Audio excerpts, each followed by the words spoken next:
friends, it's Miss Tracy from the Danbury Library, here with our very last Globe Trekker story time. Today we're going to visit the seventh and final continent in our world. Are you ready? Let's go! Today we're going to be exploring the seventh and final continent on our journey around the world. So far on Globe Trekkers, we've explored South America, North America, Europe, Africa, Antarctica, and Asia. Today, we're going to be exploring Oceania and Australia. Oceania is a unique continent in many ways. First, Oceania is the smallest continent in the world. Second, it isn't made up of just one landmass. Australia is often used as the name of the continent, but the term Oceania is used to include all the islands surrounding Australia that would otherwise not be included in the 7 continents. There are actually 14 island nations that make up Oceania. These include Australia, Fiji, Kiribati, the Marshall Islands, Micronesia, Nauru, New Zealand, Palau, Papua New Guinea, Samoa, Solomon Island, Tonga, Tuvalu, and Vanuatu. All of Oceania is found in the southern hemisphere. In fact, Australia, which is the largest of the 14 island nations, means land of the south. Much of Oceania has a tropical climate where it is warm and humid all year. Many of the islands are known for their pristine beaches and rainforests. Here you will find some of the wettest places in the world, where there is 6 times more rainfall than in Europe. In Micronesia, rainfall can exceed 299 inches per year. The most diverse landscapes are found in Australia and New Zealand due to their size. In Australia, you can encounter rainforests and tropical climates in the northeastern part of the country, dry, arid deserts known as the outback in the central part of the country, and mild Mediterranean climates in the southeastern part of the country. The highest temperatures in Oceania can be found in the Australian outback, where it sometimes registers 123 degrees Fahrenheit. In New Zealand, the climate is even more diverse, with warm subtropical temperatures in the north and glaciers to the south. Here, it can get to minus 14 degrees Fahrenheit on some days. The Tasman Glacier is the largest glacier in New Zealand and is 16 miles long. New Zealand is also the most mountainous island in Oceania. New Zealand's South Island has 23 peaks that are higher than 9,000 feet. And the highest mountain in Oceania is found here as well. Mount Cook is over 12,000 feet tall at its summit. As island nations, the ocean is an important feature in the economy, culture, and environment. The Great Barrier Reef off the coast of Australia is a World Heritage Site and considered one of the 7 natural wonders of the world. It is also considered the largest living organism on Earth, as it's made up of 400 different kinds of coral and is home to over 1,500 species of fish. Oceania is home to many animal species besides fish. Because the islands have been geographically isolated for millions of years, there are many species of animals that only live in Oceania. The duck-billed platypus is a really interesting creature. It's one of only 2 mammals in the world that lays eggs. There are also many types of flightless birds, such as emus and kiwi, which is the national bird of New Zealand. In Australia, you will find marsupials. Marsupials are mammals that carry their young in a pouch. This includes kangaroos, possums, wombats, and koalas.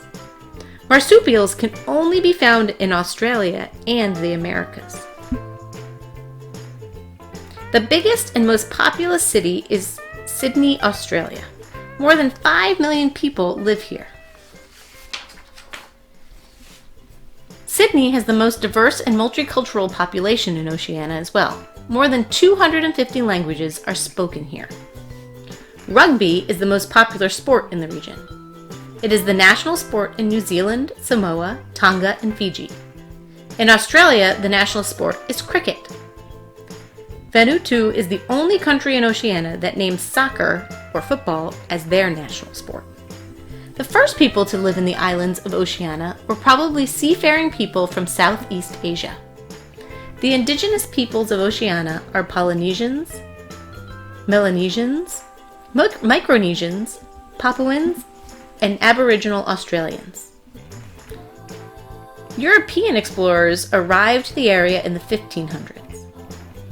Today, with the notable exceptions of Australia and New Zealand, indigenous peoples make up the majority of the populations of Oceania. Today we're going to explore some traditional Aboriginal art forms that are found in Australia. Australian Indigenous rock art has been the longest art tradition in the world. Aboriginal paintings date back more than 60,000 years, and this art form is still practiced by Indigenous people today. Another type of traditional art is called dot painting. Dot painting is actually an Aboriginal storytelling technique. The dots create symbols and patterns that tell the stories and traditions of unique tribes and cultures. Today we are going to read a book by an Australian artist named Bronwyn Bancroft to learn more about this art form. Patterns of Australia by Bronwyn Bancroft. As an artist, when I look at the world around me, I often see the micro patterns and details which make up the larger picture. This is particularly the case when I look at different natural environments. Some people can walk through the bush or the desert, or swim in the river or the ocean, and see nothing, while others see life all around them. It has to do with perception and observation. Traditional Aboriginal art can be understood in this way too. It also has two layers. The outer story is the surface, the public story of the artwork. But what most people can't see is the inner story, that which is hidden, secret, and sacred. Only the initiated, or people from that clan, know how to read the inner story. The pictures in this book also work as layers. They are an introduction to how I see some of the diverse and beautiful landscapes that make up Australia. Remember to look beneath the patterns, the outer story, and you will see so much more than is visible at first sight. Although I am not creating traditional Aboriginal art, my work is influenced by the stories and artwork of my ancestors. I see myself as creating another platform from which to read Aboriginal Australia, creating a new way of seeing, my way of seeing, while drawing on the old ways. This first picture is a good example. It's a picture of a homecoming with patterns and symbols that are very important to me. At the bottom of the picture are diamonds, representing New South Wales. This particular symbolic design works across the different language groups. The clearing within the diamonds represents home for the eagle. Above the land I have painted the Clarence River, which is where I come from, and along the river I have put circles to represent communities. When wedge-tailed eagles come to find you, it means welcome to country. I have depicted one here to welcome you to my book. Patterns of the sky. If you look carefully, you can see a cockatoo, a gala, a kite, a king parrot, a dragonfly, a butterfly, and bees in the shifting clouds. There's also a boomerang from the old times, and a parachutist and a hot air balloon from the present. Patterns of the bush. Nature changes constantly. Rocks can look as organic as tree trunks. Animals disappear and become part of their surroundings. In the bush, an enchida, a frill-necked lizard, a rock wallaby, a magpie, a sugar glider, a red goshawk, a wedge-tailed eagle, a blue-tongued lizard, and a blue wren and skinks are hiding. Can you find them?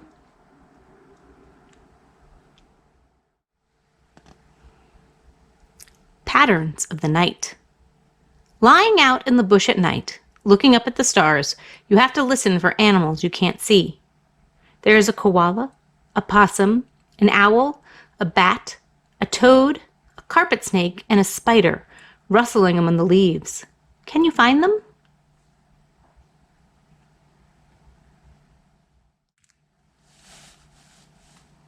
Patterns of the desert. The desert is full of movement. The air moves with flickering heat and sand particles are blown by the wind. Many animals live in the harsh environment. A red kangaroo, a scorpion, an emu, a wombat, a billy, a snake, a goanna, a grumbly, and wedge-tailed eagles. Patterns in the wildflowers. Wildflowers grow in the barren desert landscape. As the seasons change, the desert can burst into bloom. Suddenly there is an abundance. Wildflowers grow all over Australia. The sturch desert pea, the werewolf, the wattle kangaroo paws. Can you see castellanmon, sundew, philobellium, fringe myrtle, emu blush, and snow daisies? Patterns of the river. The old stories tell of the rainbow serpent creating rivers. Bubbles represent the sparkle and freshness of the water. Behind the bubbles are a crocodile, a water snake, a turtle, a water spider, fish, a yabby, a platypus, a crane, ducks, and tadpoles. All in the water. Patterns of the wetlands. The sun rays make a repeating pattern in the early morning, and hundreds of birds and animals start the day on land and water. Can you find a water monitor, a rock wallaby, a heron, a crayfish, a sea eagle, a magpie goose, fish, brologs, and a black swan? Patterns of the rainforest. The rainforest is like nature's cave. Its dark, damp cavities feel almost like night, and its colors are dusky in the shadows. Hiding in the foliage are bush rats, a kingfisher, a witchetty grub, a butterfly, a frog, a snake, a goanna, and a cassowary. Patterns of the ocean. The tumbling curves of the waves are like a cycle of life in the ocean. What lurks in the dark, mysterious sea? Can you find a turtle, or a starfish, a stingray, a squid, a seahorse, a sea snake, a shark? Looking through the waves to the sky, you can see a seagull. Patterns of the reef. When you look at a stretch of water, you can see beautiful shimmering colors playing across the surface, like ribbons or strands of coral. Beneath the surface are dolphins, a starfish, a clam, a diver, a shark, a whale, shells, and tropical fish. The end. Today we're going to be creating our own dot paintings in the style of traditional Aboriginal art. We're going to need some paper, some Q-tips, some paint, and a pencil.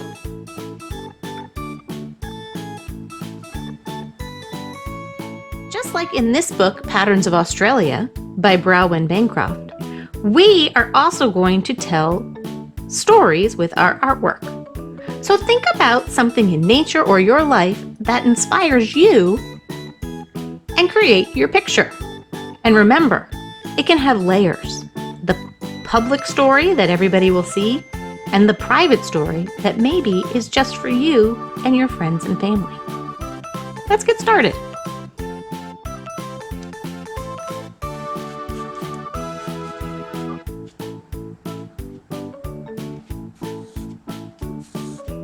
I'm going to sketch out a design first before I paint. And my public story is going to be about the ocean.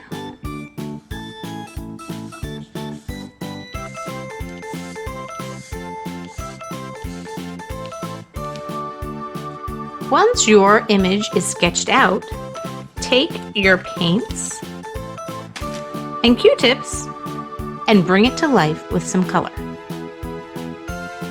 And soon you will have your very own dot story.